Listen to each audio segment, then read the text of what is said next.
Welcome back for another edition of Before the Odds, where we are talking the Kentucky Oaks. Ladies, this one's for you. Hey, what up, girl? How you doing? That's right, ladies and gentlemen. We are talking Kentucky Oaks, the race that happens on Friday that is the Derby for the 3-year-old fillies. So ladies' night on Derby weekend is Friday night. We are talking the top point earners, and I'm going to give you my top 5 fillies going into this next week of racing. I talk about point earners because a couple years back, they changed the Derby and the Oaks to points that you had to earn to get into the races. And you earn these points in these prep races. So last weekend, we had the Tampa Bay Derby. The Sam F. Davis weekend, they had a race for the Kentucky Oaks. Each weekend, they're going to have these Oaks races. And we actually gave you a pick, Wet Paint, way back at Oaklawn, who won the Honeybee. And we'll talk about that horse as I go. So let's get into it. Number 10, the Alley's Look. Won the last race out at Fairgrounds. Not a huge fan. Beat Chop Chop, who's a horse that went back onto the turf, actually, and ran and did okay. Coming out of the Breeders' Cup Philly race, that Chop Chop horse, not a big fan of that race, and ran a good second to Pretty Mischievous. The Alley's Look is just going to be on the outside for me right now. Number 9, Hoosier Philly. I was really excited to see this horse run at the Fairgrounds and just totally let me down. The horse didn't break well, and that's what they're saying is a big reason of it, but I don't know. I got to see this horse again.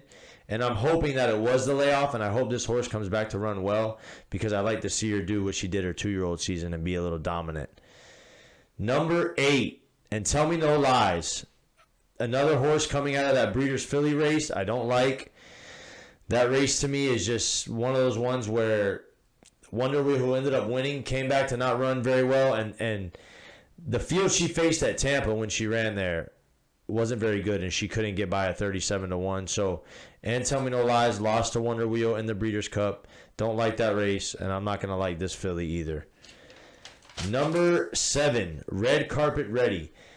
I thought this horse was going to show us her stuff when it came to the Devona Dale down at Gulfstream that day. I had her singled.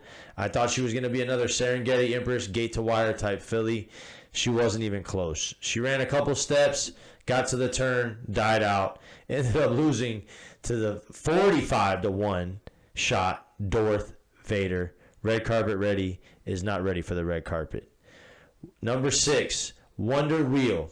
I like this horse, but as time has shown, she was the Breeders' Cup Juvenile Filly Champ. She definitely likes 2 turns, but you know what? I don't think that field was very good in the Breeders' Cup, and she came back to lose. And other horses like Leave No Trace, who got second in there, came back and got beat at the Devona Dale. And Raging Sea has not come back yet. So those 2 got second and third to her. Wonder Wheel just, I don't think, has the talent. Number 5. This one's good. I like this one. This could be a Swami, and it could be a good horse. And she's in my top 5, so I like it. It's called Sheeta Booty. Sheeta Booty. It's not spelled Sheeta Booty. It's Shidabhuti. Sheeta Booty. That's how they say it. 3 for 3. Has wins on a fast and wet track, which I like. Ran down the odds-on favorite last race. Sheeta Booty was 5-1. The odds-on favorite was 4-5. I like that. Ran her down. The odds-on favorite had no reason to lose that race, but except Sheeta Booty was a better horse. I like the connections of Peter Brandt and Chad Brown. That's always top connections when you're looking at horses. And then this horse is definitely on my radar. Number 4, Mimi Kakushi. Breeding and results definitely show this horse can get the distance. This horse is running over in Dubai. Once again, kind of like the Breeders' Cup Juvenile race. I don't know the talent that's over there, just like I don't know how good the talent was in that Breeders' Cup Juvenile Filly race. The one thing I like about this horse is she was bred here in Kentucky. Okay, she did win the UAE Oaks. I just don't know if that talent is as good as the talent in America. I hope it is. I think this horse could do well. That's ranked number 4 on the point earners. Most likely that horse is going to the Oaks. Number 3, Darth Vader. Crazy. Won the Devona Dale last out. My favorite filly last year won that race, Kathleen O. She was phenomenal. And I think Darth Vader is nothing close to her. So Darth Vader to me is number 3 on the point earners list, but definitely not in my top 5. Number 2, Pretty Mischievous. Won the Rachel Alexandria, beating Hoosier Philly, right? Coming back to beat that horse. I kind of like that with Pretty Mischievous. I think she's getting better.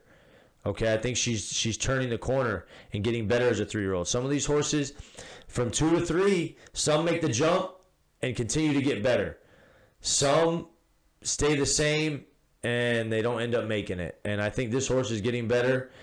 Out of Into Mischief, which of course is one of my favorite sires. And I think this horse is definitely going to make some noise on the Oaks Trail. And last but not least, number 1, Wet Paint. Won the Honeybee, which was the race Secret Oath, who was the Kentucky Oaks winner last year, won, and has never lost on the dirt. One question I have about her, the only thing I want to know is, can she run the way she does on a wet track, on a fast track? She has yet to run on a fast track, on a fast dry track. I want to see what she can do on that. If she can do that, she can do it all, because how she looks on that wet track is crazy, that kick she has at the end. That's the top 10 point earners. Now, let's talk about my top 5 and why. Number 5, Hoosier Philly. I'm giving this filly another chance because of how good she was as a 2-year-old and how easy it was for her to win. I think she could come back and run well out of that Tom Amos barn, and I'm hoping she gives us a good race so we can get a competitive field going into the Kentucky Oaks. Number 4, Guns and Graces. I like that Swami. I like that run Guns and Graces had in the Devona Dale. Came from dead last, flying late. If this horse is like that around 2 turns, she could be something to mess with going forward. And, of course, trained by yours truly, Chad Brown. Number 3, Sheeta Booty. You got to love the name. You got to love the horse. That's it. This horse is 3 for 3. Hasn't done anything wrong. Can't wait to see her go two turns. I'm hoping Sheeta Booty gets it done. And I'm hoping we get to see her on Oaks Day. Number 2, Pretty Mischievous. Out of that Into Mischief, had a great run last time in the Rachel Alexandria. Looking forward to seeing her run again. She wants all of that 2 turns. And hopefully she wants all of that Oaks Day. And our last but not least, number 1 for Pick 5 Johnny, top 5 Kentucky Oaks contenders, Wet Paint. I like Wet Paint a lot. Out of the Brad Cox barn, he's always got those good fillies and colts, everything really. I just think that last run she had at the Honeybee was something very impressive. Didn't have the best trip, was sitting dead last the whole time. Came around the turn and just accelerated, exploded. Reminded me a lot of Kathleen O last year. Just that explosion she had to get to the front from dead last. And that's what she had. Like I said, the only question is, can she do it on a dry track? If she can, she'll be the best filly we got this year. And that's it for my top 5 filly contenders for the Oaks. You got Hoosier Philly as number 5. We got to wait and see. Guns and Graces, will she repeat? Sheeta Booty, can she live up to the name? Pretty Mischievous, improving. And Wet Paint, can she run on a dry surface? Only time will tell. That's it for the Before the Odds edition of the Oaks Contenders. Man, I appreciate you guys. Make sure you like and subscribe. This is Pick 5 Johnny. Let's go.